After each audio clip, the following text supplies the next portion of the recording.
Hey everybody, it's Jason Blaha here, and I'm going to go ahead and seat and crimp some 5.56, and let's talk about one of the most interesting and really bizarre rumors circulating in the gun world in the last 24 hours. Seeing people posting about, I saw an original article that came out about it written by someone who was kind of sharing the link back from the military's little article on it of what they had released as far as the contest that they're starting.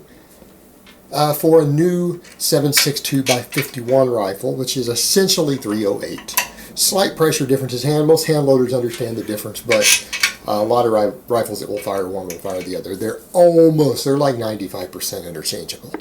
In fact, a lot of precision .308 shooters use NATO brass, just like we do kind of with 223. But it was saying, the military is wanting to replace the 5.56, but then when you look at the material, it doesn't actually seem to be the case that they're wanting to actually completely do away with the 5.56 or the M4. It doesn't seem to be the case at all. Everyone knows there's been a lot of talk about this all through the tactical world, among military, among gun enthusiasts, everyone else. There's been a lot of talk of this in the last year or two, about the military wanting to go to a slightly bigger caliber. The original reasons for that being what had happened in Afghanistan, the engagements were simply too far. They were having to engage too many enemies using the 7.62 by 54, which is a Russian cartridge.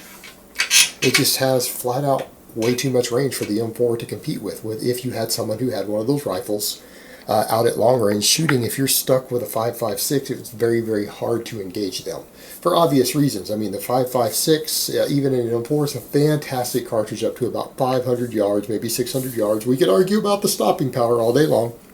That's questionable, particularly with the ammo most military use, but that does improve to some extent when you go to the designated marksman rounds using a 77 grain open tip match.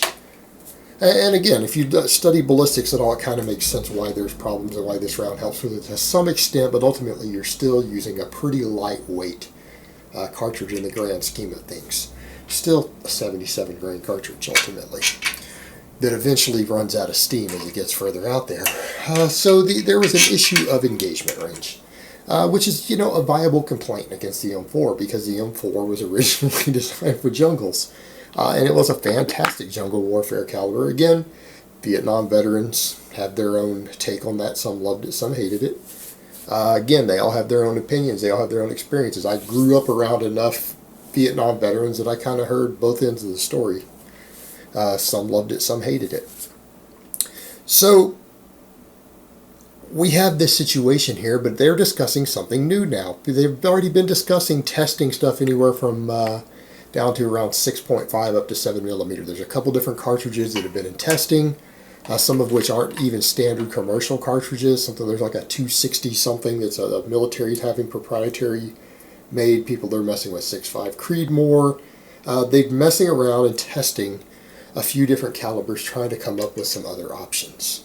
Well, the military's just put forward a request for companies to compete to build basically a .308 rifle, 7.62 rifle. And they're putting out stuff, and because they want a contract, the initial contract will be for 50,000 units. All right, they're not talking about, hey, we're going to equip the whole military. They're talking about 50,000 units. And the general in charge of this, putting forward the request, has already said he doesn't think that every single unit in the Army, every infantry unit is going to need these rifles. Okay, that's not the intention at this time. Well, if that's the case, they're not trying to do away with the M4. He's talking about select units being equipped with them. So again, you're looking a lot more of your spec ops guys, basically. Maybe your standard infantry will probably not be issued these, at least anytime in the near future. But then again, we don't know what they're going to do with logistics. Now, this is creating a lot of arguments, because people are saying, oh my God, I'm glad they're getting rid of the 5.56. It's a poodle shooter. It's an anemic round. And, the 5.56, it has its limitations. I don't think anyone who, again, is familiar with ballistics is going to argue that there aren't limitations there. People love it or hate it. The upside, though, is that it has a pretty decent effective range considering the weight of the ammo, the amount of what it takes in terms of your loadout to pack these things around. 200-300 of these don't weigh that much. Some concerns are already being raised that, hey, you know, I mean, this 7.62 by 51 is ballistically superior in every way: range, stopping power, barrier penetration, everything else. We're going to have problems with our guys being able to hump enough ammo around. That's a real concern. That's a real concern. And is that a real concern? Yeah, I think it is. I think that is a real concern. They're going to have to carry a heavier loadout. But, you know, how much heavier? It's hard to say. Maybe another 10 pounds. So it depends on how much ammo they're going to hump. But they're talking about them setting up for the contract, even setting up loadouts and accessories and everything for people to be able to carry around. I think 210 rounds of ammo is what they discussed. They want to see options for everything from accessories and optics to suppressors, everything else. So what prompted this? Well, it wasn't just a range issue. It was a discussion of modern armor. Modern armor. And that is a real concern, because I'll be honest, I have several sets of AR-500 plates. My AR-500 plates will absolutely stop 308. They're tested to stop standard ball 308. The plates that I have, and I have several sets of these. I have his and hers and everything, so Brittany and I both have our own just in case, or for my shit hit the fan stash. I obviously don't sleep in them or anything. Nothing crazy like that. Have them handy, have them available. Mostly for my shit hit the fan stash. And they're relatively inexpensive, and the concern is that ISIS and other people have gotten their hands on better armor these days. Modern armor, it's not that hard to get. It's relatively inexpensive. And it really is. You guys would be surprised. People might be thinking they're going to have to pay $700 or $800 for armor that will stop at 308. You don't. You don't have to pay that type of money for it. It really is less expensive than people realize. So the concern was the armor stopping ability. Well, people were like, well, wait, if all these plates will stop 308, and we've even seen at least one YouTube channel, was an Iraq veteran 8888, did a test where he shot 100 rounds of green tip, which is considered a light armor piercing, from a saw against an AR-500 plate, and it stopped all 100 rounds. There was no penetration. 100 rounds. So yeah, armor has improved. Armor has definitely improved. I've also seen the 300 Win mag punch through it. This same plate, some people have tested it, punch clean through. So obviously you don't have to have necessarily armor-piercing rounds, but that is way, way more cartridge than standard infantry is ever going to carry. That's going to be purely precision work for snipers. So what are they talking about? Well, they're wanting to be able to use basically 308 with the modern tungsten core. I believe, what is it, the M993? They're hoping, I don't know, has this even been confirmed? I don't know if it's been confirmed that the M993 will punch through the best modern armors these days. It might. It probably will. I'm not familiar with how heavily it's been tested against the new stuff that's out there.